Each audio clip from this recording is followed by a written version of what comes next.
Hello everyone, welcome to the channel. In this video lecture, we will learn about socialization and gender socialization in detail. आज के इस video lecture में हम समाजीकरण और लैंगिक समाजीकरण को डिटेल में पढ़ेंगे। समाजीकरण क्या होता है, तो सबसे पहली बात आती है कि उसका हम डेफिनेशन को देख लें। आपका पेपर है जेंडर एंड सोसाइटी, उसमें ये बहुत इम्पॉर्टेंट टॉपिक है सोशलाइजेशन। वीमेन इन फैमिली भी इम्पॉर्टेंट टॉपिक है, तो उसमें आपको फैमिली की डिटेल पता होना चाहिए कि फैमिली की डेफिनेशन, और उसके बाद वीमेंस का फैमिली में क्या रोल है। तो फैमिली से रिलेटेड वीडियो लेक्चर आपको ऑलरेडी मिल जाएगा कि फैमिली क्या है, तो उसकी डेफिनेशंस एंड ऑल वो वही रहेंगी। एंड जब विमेन का फैमिली में रोल आता है तो उसमें आपको एज अ डॉटर उनका रोल है, एज अ वाइफ उनका रोल है, एज अ मदर उनका रोल है, एज अ ग्रैंड मदर उनका रोल है, और as a manager of family income उनका रोल है, और as an administration and leader of the household. ये कुछ जो विमेंस रोल जो है वो प्ले करती हैं फैमिली में, वो सारी चीज़ें आती हैं। अब देख लेते हैं कि सोशलाइजेशन क्या होता है। सो व्हाट इज़ सोशलाइजेशन, समाजीकरण क्या होता है। तो ये डेफिनेशन है अकॉर्डिंग टू जॉनसन। जॉनसन कहते हैं समाजीकरण एक प्रकार का सीखना है जो सीखने वाले को सामाजिक कार्य करने के योग्य बनाता है। So according to Johnson, socialisation is learning that which enables that enables the learner to perform social function, that enables the learner, ये which कट कर लीजिएगा। Socialization is learning that enables the learner to perform social action, the social functions। तो simply अगर हम कहें तो समाजीकरण एक तरीके की लर्निंग प्रोसेस होता है। उसमें आप सीखते हो कि आपको सोसाइटी में किस तरह बिहेव करना है। जो ह्यूमन होता है वो आपको पता है कि सोसाइटी में रहता है, तो उसको सोसाइटी में कैसे रहना है, किस तरह बिहेव करना है, ये सब वो सोशलाइजेशन के प्रोसेस में जो है वो सीखता है। नेक्स्ट डेफिनेशन आती है अकॉर्डिंग टू ग्रीन। समाजीकरण वह प्रक्रिया है जिसके द्वारा बच्चा सांस्कृतिक विशेषताओं, आत्मपन और व्यक्तित्व को प्राप्त करता है। तो जो आप एक थिंकर थे ग्रीन, वो ये कहते हैं कि समाजीकरण जो है वो एक प्रक्रिया है जिससे कि एक बच्चा जो है वो अपनी जो भी कल्चरल कैरेक्टरिस्टिक्स है उनको, सेल्फहुड को और पर्सनैलिटी को गेन करता है, ये कहते हैं। डेफिनेशन में आपको सिमिलैरिटी मिलेगी कि चीज़ें सेम होंगी, लेकिन उसका जो वर्डिंग्स होती हैं, कीवर्ड्स होते हैं, वो डिफर होते हैं। तो आपसे स्पेसिफिकली डेफिनेशन भी जो है वो ऑब्जेक्टिव एग्जाम्स में पूछी जाती है कि किसकी स्पेसिफिक डेफिनेशन है। सो ग्रीन ने बोला है socialisation is the process by which a child acquires a cultural content along with selfhood and personality. ये है समाजीकरण की, सोशलाइजेशन की, ग्रीन की डेफिनेशन। नेक्स्ट आता है जेंडर सोशलाइजेशन। जेंडर सोशलाइजेशन क्या है, लैंगिक समाजीकरण क्या है। एन जॉन एक थिंकर थे, वो कहते हैं लैंगिक समाजीकरण या जेंडर समाजीकरण एक ऐसी प्रक्रिया है जिसके द्वारा व्यक्ति जेंडर मानदंडों एवं भूमिकाओं को समाजीकरण के प्रमुख अभिकरणों जैसे कि उनके परिवार, सामाजिक नेटवर्क एवं अन्य सामाजिक संस्थाओं के साथ अंतःक्रिया के माध्यम से आंतरीकरण द्वारा जेंडर को या ये विकसित, परिष्कृत और संवारना सीखते हैं। तो एन जॉन जो थे वो ये कहते हैं कि जेंडर सोशलाइजेशन एक प्रोसेस है, ये भी सोशलाइजेशन ही एक प्रोसेस है, लर्निंग का प्रोसेस है। बट जेंडर सोशलाइजेशन में ये आता है जब हम जेंडर के बेसिस पे उसको सीख रहे हो, हम जेंडर के अकॉर्डिंग रोल रेगुलेशन और जो भी उसके एजेंसीज़ हैं या जो भी अभिकरण हैं, यानी कि फैमिली जो है वहाँ पे आपका सोशलाइजेशन होता है। फैमिली आपकी सबकी किसी भी सोसाइटी की जो बेसिक यूनिट है या फर्स्ट यूनिट हमारी फैमिली होती है।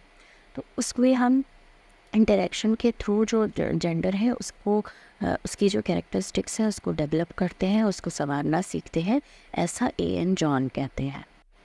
सो ये है according to an John, gender socialisation is a process by which individual develop, refine and learn to do gender go through internalization gender norms and roles as they interact with key agents of socialization such as their family, social network and other social institution. So ये gender socialisation की definition है according to A.N. John.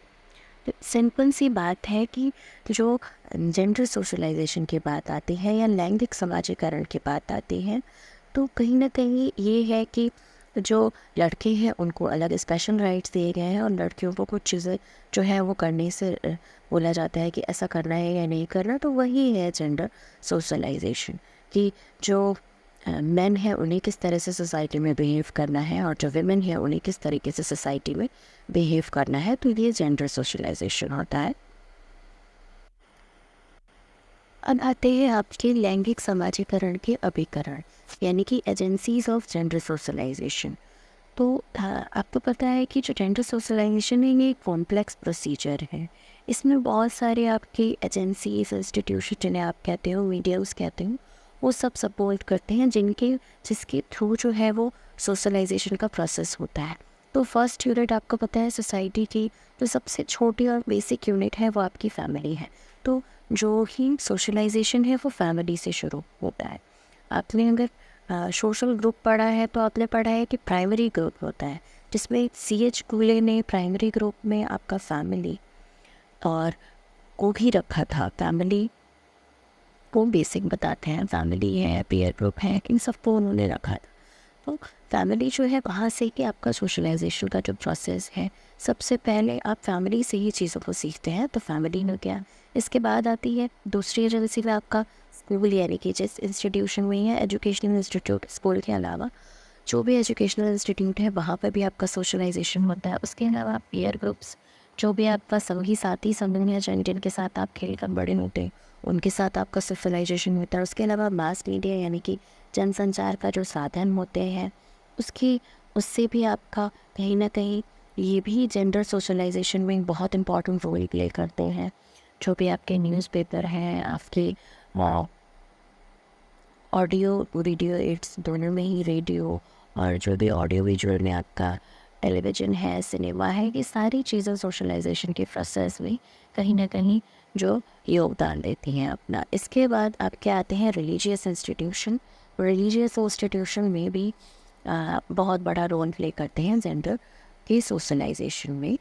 Family, आपके educational centre, mass media, pair group, religious institute, state, ये सारी ही चीज़ें जो है ये एजेंसीज़ हैं आपकी जेंडर सोशलाइजेशन की. नेक्स्ट आते हैं क्वेश्चंस. इससे रिलेटेड इम्पॉर्टेंट क्वेश्चंस को हम देख लेते हैं. तो सबसे पहला क्वेश्चन ये है कि नवजात शिशु को सामाजिक प्राणी बनाने वाली प्रक्रिया का क्या नाम है. तो कोई भी एक न्यूबॉर्न चाइल्ड है या न्यूबॉर्न बेबी है, what is the name of the process that makes a newborn baby a social being. वो उसको सामाजिक प्राणी क्या बनाता है, वो सोशलाइजेशन का ही प्रोसेस होता है जो न्यूबॉर्न बेबी है उसको सोशल बीइंग बनाता है या सामाजिक प्राणी बनाता है. क्योंकि आपको पता है कि अगर किसी का सोशलाइजेशन ना हो तो वो एज अ एनिमल बिहेव करेगा. जो सोशलाइजेशन का प्रोसेस होता है तब आपको पता चलता है कि आपको पता है कि किस जगह पे है आप और आपको किस तरह बिहेव करना है. ये सब हम सोशलाइजेशन के प्रोसेस में ही सीखते हैं. फॉर एग्ज़ाम्पल आपने नाम सुना होगा या देखा होगा ब्लूगिल का, उसका सोशलाइजेशन नहीं हुआ था तो वो बिल्कुल एनिमल्स के जैसा बिहेव करता था. तो कोई भी न्यूबॉर्न बेबी है अगर उसका सोशलाइजेशन होता है तभी वो सामाजिक प्राणी बनता है. नेक्स्ट क्वेश्चन है, महिलाओं एवं पुरुषों को सामाजिक भूमिकाएं प्रदान करने की आजीवन चलने वाली प्रक्रिया को क्या कहते हैं. तो it is a lifelong process of assigning social role to man and women. वो होता है आपका जेंडर सोशलाइजेशन यानी कि लैंगिक समाजीकरण. लैंगिक समाजीकरण क्या है, ये लाइफ लॉन्ग प्रोसेस है, असाइन करता है जो भी मैन और वीमेन को सोशल रोल यानी कि सोसाइटी में मैन को किस तरह बिहेव करना है, वीमेंस को किस तरह बिहेव करना है. इवन आप ड्रेसिंग को ही देख लीजिए तो आपको पता है कि जो मेंस है उनका ड्रेसिंग्स जो है उनको किस तरीके का ड्रेसअप करना है और वीमेंस है उनको किस तरीके का है, और ये अलग अलग सोसाइटी में वेरी भी करता है.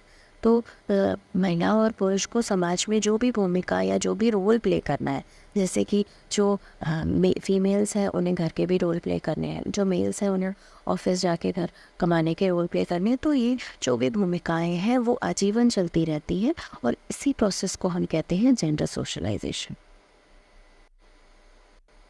नेक्स्ट क्वेश्चन ये है, वो कौन सी प्रक्रिया है जिसके माध्यम से किसी की संस्कृति के जेंडर संबंधी नियमों, मानदंडों एवं अपेक्षाओं को सीखा जाता है। ये भी आपका जेंडर सोशलाइजेशन ही है, बस वर्डिंग का डिफरेंस है। What is the process through which the gender rules, norms and expectation of one's culture are learn, it is gender socialisation. अब मैंने आपको बताया कि हर एक कल्चर में आपको जो जेंडर से रिलेटेड रूल्स, नॉर्म्स और एक्सपेक्टेशन है वो अलग अलग है। जैसे कि अगर आप वेस्टर्न कल्चर को लेंगे तो वहाँ विमेंस का रोल और उनका जो कहीं ना कहीं नॉर्म्स हैं उनके लिए वो अलग है। बट आप इंडियन सोसाइटी में देखेंगे तो आपको अलग तरीके के मिलेगा। इंडिया में भी अगर आप नॉर्थ रीजन देख रहे हैं तो अलग तरीके के रोल्स और रूल मिल रहे हैं, और साउथ में देखेंगे तो अलग तरीके के मिलेंगे। तो ऐसा मिल सकता है, लेकिन जेंडर के जो रूल्स, नॉर्म्स और एक्सपेक्टेशन है वही होता है जेंडर सोशलाइजेशन। नेक्स्ट क्वेश्चन है, what is gender socialisation? Gender socialisation क्या है? जेंडर सोशलाइजेशन है लर्निंग ऑफ जेंडर सेग्रीगेशन, यानी कि लैंगिक समाजीकरण जो है वो लैंगिक पृथक्करण की सीख है कि अगर जो मेन है उन्हें कैसा बिहेव करना है, विमेन है उन्हें कैसा बिहेव करना है, यही चीज़ होती है। जेंडर जो है उसको कहीं ना कहीं सेग्रीगेट कर दिया जाता है, लिंग जो है उसको पृथक्करण की सीख दी जाती है कि ये है तो इसे इस तरह बिहेव करना है, यही है आपका जेंडर सोशलाइज। नेक्स्ट क्वेश्चन है, किसने लिखा कि परिवार में लिंग आधारित श्रम विभाजन सांस्कृतिक अपेक्षाओं और सामाजिक मानदंडों से प्रभावित होता है? तो ये आपकी थिंकर थी हैरियट ब्रेडले। हैरियट ब्रेडले लिखती है कि gender based division of labour in the family is influenced by cultural expectation and social norms. तो हैरियट ब्रेडले ने ये कहा कि जो परिवार है उसमें जो भी भूमिकाएं हैं उसमें जो मेल्स है उनका रोल जो है वो इम्पॉर्टेंट हो सकता है, जो पुरुषों का योगदान है वो महत्वपूर्ण हो सकता है।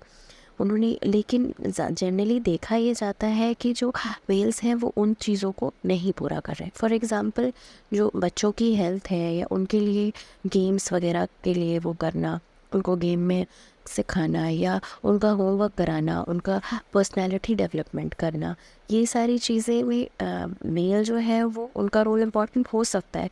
लेकिन ये भी काम जो है वो ज़्यादातर कल्चरल एक्सपेक्टेशन जो है वो ज़्यादातर ये कहती है वो फीमेल पे छोड़ दिया जाता है, उसको फीमेल पे छोड़ दिया जाता है। तो यही है कि परिवार में जो जो भी मेल्स हैं उनका जो योगदान है वो महत्वपूर्ण हो सकता है या वो इम्पॉर्टेंट हो सकता है, लेकिन वो नहीं फुलफ़िल करते या उसका वो योगदान वहाँ पे नहीं करते, और वो जो डिवीज़न ऑफ लेबर ऐसा बना दे के आए या फिर श्रम विभाजन ऐसा कर दिया गया है कि जो फीमेल्स हैं उन्हें ही ज़्यादा देखना होता है।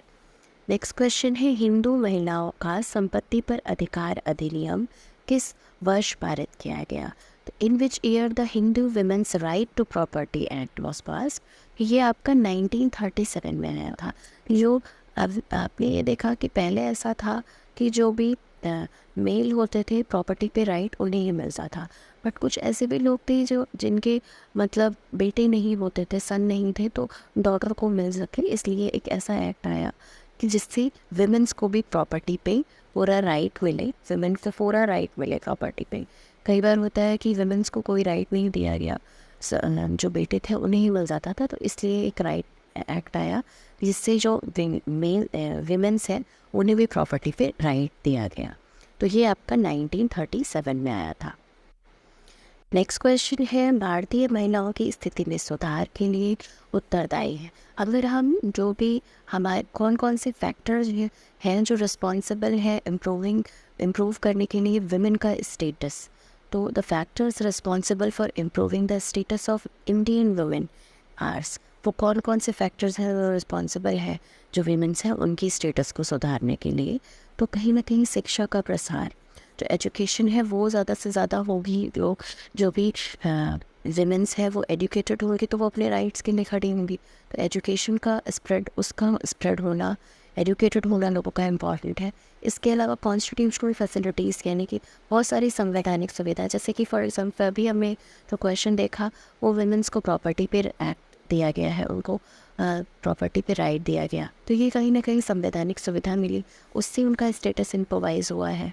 इसके अलावा इंटरकास्ट मैरिजेस से भी उनका जो स्टेटस है वो कहीं ना कहीं इम्प्रोवाइज होता है।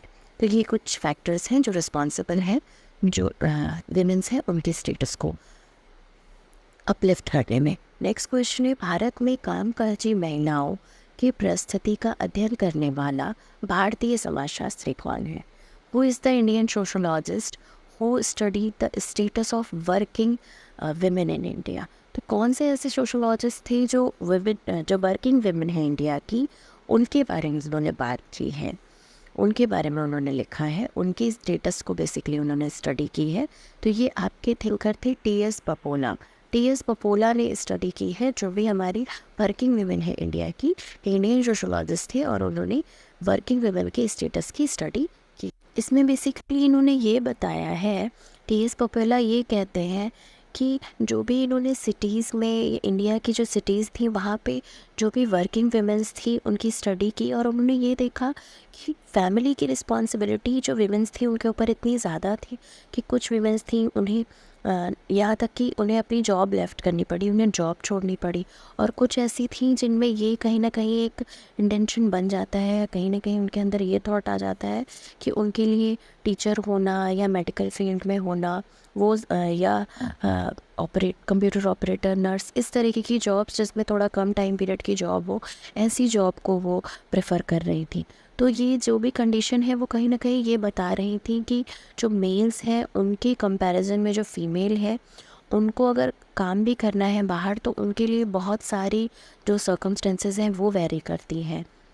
इसलिए कहीं ना कहीं जो वुमेन्स है वो मेल से जो है वो बैक हो जाती हैं, या वो उनसे बैकवर्ड इसीलिए है, जो मेल्स है उनसे कहीं ना कहीं वो पिछड़ जाती हैं, क्योंकि उनके ऊपर फैमिली की जो रिस्पॉन्सिबिलिटी है वो ज़्यादा है। ये टी.एस. पपोला ने अपनी स्टडी में बताया है। नेक्स्ट क्वेश्चन है, समाजीकरण की प्रक्रिया को प्राथमिक तथा द्वितीयक जैसे दो भागों में किसने डिवाइड किया है? तो आपके थिंकर थे गिडिंग्स। उन्होंने सोशलाइजेशन के प्रोसेस को दो पार्ट में डिवाइड किया है, एक उन्होंने बताया है प्राइमरी और दूसरा उन्होंने बताया है सेकेंडरी। तो मेनली इनका प्राइमरी और सेकेंडरी से ये मतलब था कि जो प्राइमरी सोशलाइजेशन है यानी कि जो प्राथमिक समाजीकरण है उसका रिलेशन जो है वो एक पर्टिकुलर जो बच्चा है उसका उसकी फैमिली से, उसके नेबरहुड से, और जो भी उसका पीयर ग्रुप है जिनके साथ वो खेल रहा है उसके साथ जो भी उसको लर्निंग मिल जाती है, जो चीज़ें वो वहाँ से सीखता है, वो उसका प्राइमरी सोशलाइजेशन का पार्ट है। और जो सेकेंडरी सोशलाइजेशन होता है यानी कि जो द्वितीयक समाजीकरण होता है वो उसकी एडोलसेंस से शुरू होकर उसको लास्ट तक जो लाइफ लॉन्ग लर्निंग उसकी जो चलती रहती है वो सब सेकेंडरी सोशलाइजेशन का पार्ट है। तो ये जो सोशलाइजेशन है इसको प्राइमरी और सेकेंडरी दो पार्ट में या दो एस्पेक्ट बताते हैं आपके गिडिंग्स। नेक्स्ट क्वेश्चन है, पितृसत्तात्मक व्यवस्था में पुरुषों और स्त्रियों की परिस्थिति की तुलना पूंजीपति तथा मजदूर वर्ग से किसने की है? तो जो भी who compare the status of women and men in patriarchal system to that of capitalist and the working class। तो ये आपके थिंकर थे फ्रेडरिक एंगल्स। फ्रेडरिक एंगल्स जो थे उन्होंने जो पुरुष थे और स्त्रियां थी या मेल और फीमेल जो थे उनका जो स्टेटस था उसका कंपैरिजन बताया है कैपिटलिस्टिक और वर्किंग क्लास के बीच में, यानी कि पूंजीपति और मजदूर वर्ग से उसकी उन्होंने। नेक्स्ट क्वेश्चन है, किसने अपने अध्ययन के आधार पर यह पाया कि बच्चों में खेलों के माध्यम से होने वाला समाजीकरण वयस्क लोगों के निर्देशों से अधिक प्रभावित नहीं होता? ये आपके थिंकर थी बैरी thorns, who found in his study that socialization in children through games is not much influenced by the instruction of adult। तो ऐसा इन्होंने, बैरी थॉर्न थी, उन्होंने अपनी स्टडीज़ में ऐसा फील किया और उन्होंने ये बताया है। नेक्स्ट क्वेश्चन है, भारत में सती प्रथा निषेध अधिनियम किस वर्ष पारित किया गया? तो ये आपका 1829 में आया था। इन विच ईयर द सती प्रथा प्रोहिबिशन एक्ट या sati prohibition act was passed in India. तो ये आपका 1829 में आया था।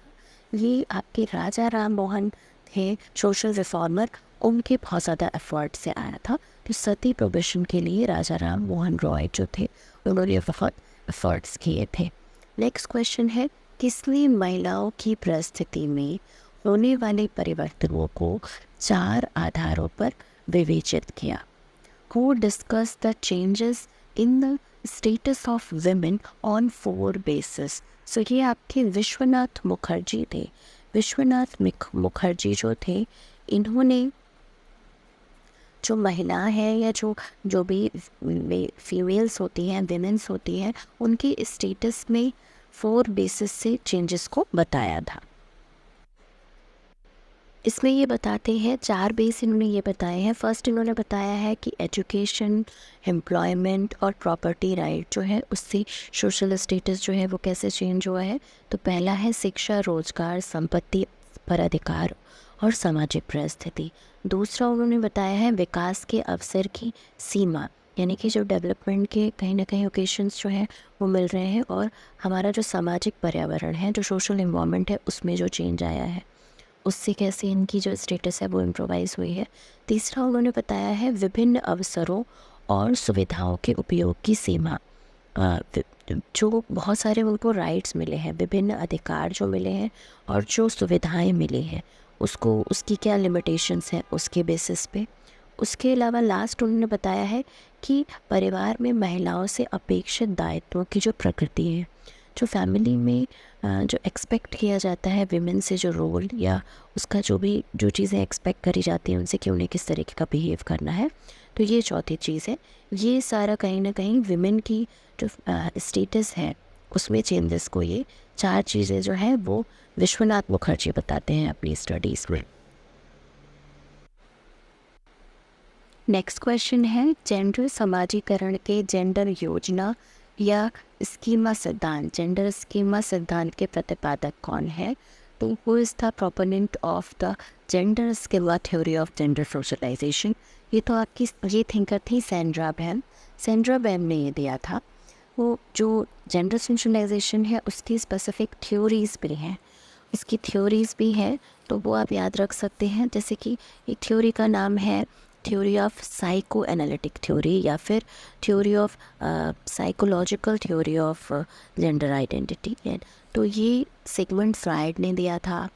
और इसके अलावा एक थ्योरी आती है कॉग्निटिव डेवलपमेंट की थ्योरी, यानी कि थ्योरी ऑफ कॉग्निटिव डेवलपमेंट जो थी, यानी कि संज्ञानात्मक विकास का सिद्धांत, वो आपके थिंकर थे कोहलबर्ग, उन्होंने दिया था, लॉरेंस कोहलबर्ग, उसके प्रोपाउंडर वो है।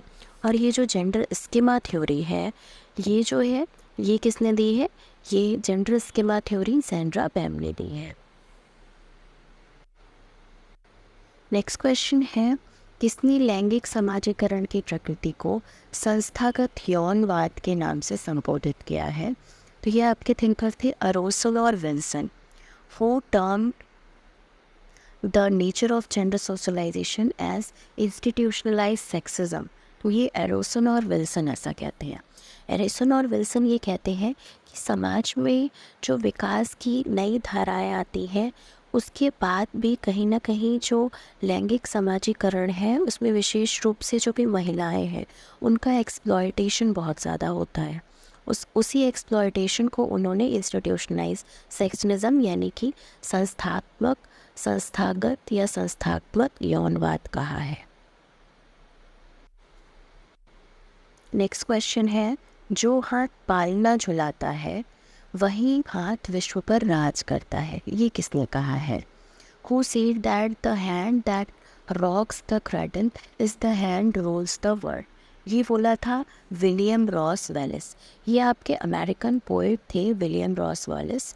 उन्होंने बोला कि जो the hand that rocks the cradle is the hand that rules the bird.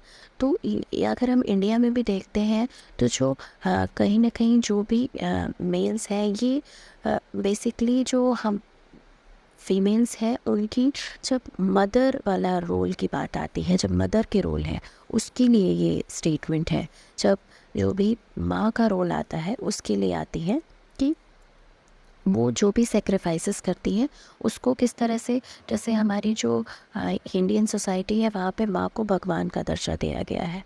वो बच्चे के लिए बहुत ज़्यादा, इवन बच्चा पूरी तरह से माँ पे डिपेंड होता है स्टार्टिंग से लेके, तो जो माँ का रोल है उसके लिए उन्होंने ये लिखा था स्टेटमेंट विलियम रॉस वॉलेस ने कि जो हाथ जो है वो पालना चलाता है वही विश्व पर राज करता है।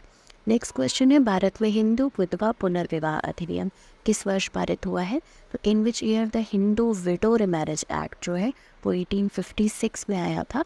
विडो मैरिज के लिए आपके सोशल रिफॉर्मर थे ईश्वर चंद्र विद्यासागर, उन्होंने बहुत एफर्ट्स किए थे, तो उनको भी आप याद रखेंगे कि हिंदू विधवा पुनर्विवाह के लिए किसने बहुत ज़्यादा एफर्ट्स किए थे, तो वो ईश्वर चंद्र विद्यासागर थे और ये 1856 में एक्ट आया था। उसके बाद जो विडोज़ हैं उनको री मैरिज का राइट मिल गया था, उससे पहले री मैरिज वो नहीं कर सकती थी।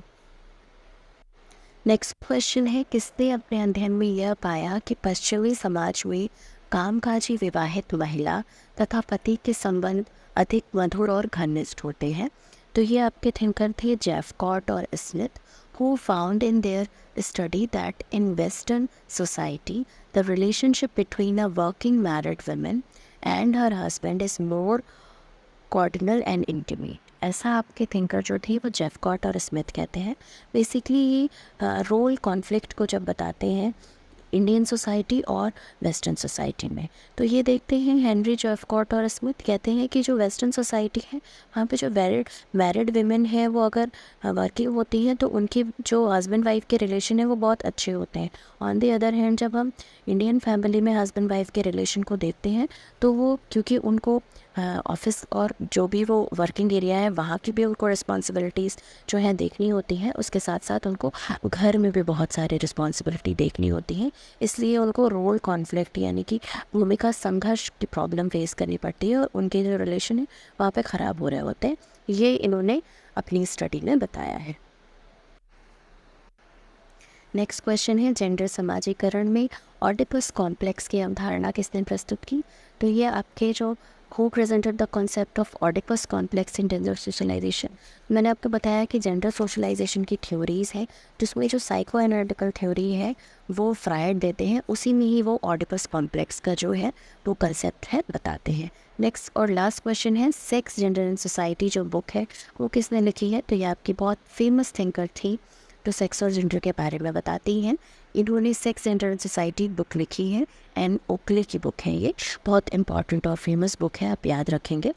आई होप आपके लिए ये वीडियो लेक्चर हेल्पफुल रहा होगा और ऐसे ही और वीडियोस के लिए हमारे चैनल से जुड़े रहिए। चैनल पे पहली बार आए हैं तो प्लीज़ सब्सक्राइब कीजिएगा एंड अपने फ्रेंड्स के साथ शेयर कीजिएगा। Keep learning, keep watching. Thank you so much for watching.